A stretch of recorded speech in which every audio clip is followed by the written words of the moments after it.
Eeuwenlang hebben de Nederlandse staat en zijn vertegenwoordigers slavernij mogelijk gemaakt, gestimuleerd, in stand gehouden en ervan geprofiteerd.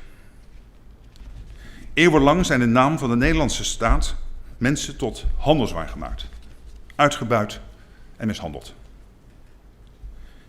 Eeuwenlang is onder Nederlands staatsgezag de menselijke waardigheid met voeten getreden op de meest afschuwelijke manier. En te weinig hebben opeenvolgende Nederlandse regeringen na 1863 gezien en erkend dat het slavernijverleden een negatieve doorwerking had en heeft. Daarvoor bied ik namens de Nederlandse regering excuses aan. Today, I apologize. That was Dutch Prime Minister Mark Rutte presenting the government's apology earlier on Monday for the role the Netherlands played in the brutal trade of trafficking and enslaving people from the African and Asian continents. Speaking for approximately 20 minutes at the National Archives in The Hague in front of a specially invited audience that included Dutch parliamentarians and representatives from Dutch colonies, Rutte called the Netherlands' history of slavery ugly, painful, and downright shameful. In the English language translation with which Rutte's speech was subtitled, the Dutch Prime Minister condemned slavery as a, quote, crime against humanity, a, quote, criminal system which caused untold numbers of people untold suffering that continues in the lives of people today. Want eeuwen van onderdrukking en uitbuiting werken door in het hier en nu. In racistische stereotypen. In discriminerende patronen van uitsluiting. In sociale ongelijkheid. En om dat te doorbreken, moeten we ook het verleden open en eerlijk onder ogen zien. Een verleden dat we delen met andere landen, waardoor onze samenlevingen voor altijd op een speciale manier met elkaar zijn verbonden. Rutte noted that the National Archives was the repository of the country's national memory. Quote, here, you can't get around the historical facts. The Prime Minister went on to recite some of those facts of Dutch history.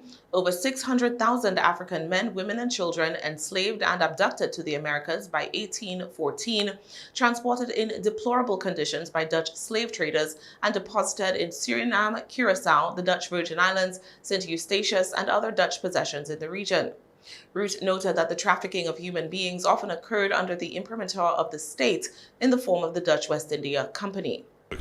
Uit hun families, ontmenselijkt, als vee vervoerd en behandeld. Vaak onder het overheidsgezag van de West-Indische Compagnie. The Dutch also traded people like commodities in Asia, where over 660,000 people were bought and sold under the authority of the Dutch East India Company. Some estimates put the number at over 1 million. Quote, we don't even know how many, Rutte says. The numbers are unimaginable. Rutte briefly conjured up the well-documented barbarity of Dutch enslavers, referencing Anton de Kam's descriptions of how people were treated in the book We Slaves of Suriname. Faces branded with hot irons, limbs hacked off, flogged and tortured to death.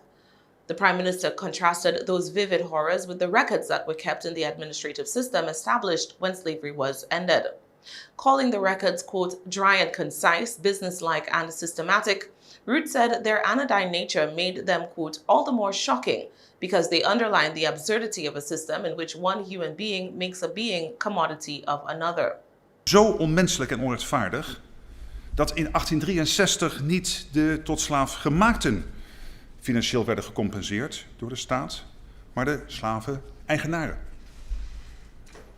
En nog kon het hardvochtiger, nog oneerlijker, want iedereen die in Suriname in 1863 in naam vrij werd, moest gedwongen nog 10 jaar lang onder staatstoezicht blijven werken. De facto betekende dat voor velen nog 10 jaar langer een leven in onvrijheid, een leven onder dwang. It is that acknowledgement of compensation after abolition going towards the former owners of people rather than the people who lived, suffered, and died as the providers of free labor for the enrichment of the Dutch state that has sharpened the impact of what Rutte's remarks on Monday lacked. Any commitment to the provision of reparatory justice for the descendants of slavery, or even an acknowledgement that said justice was necessary.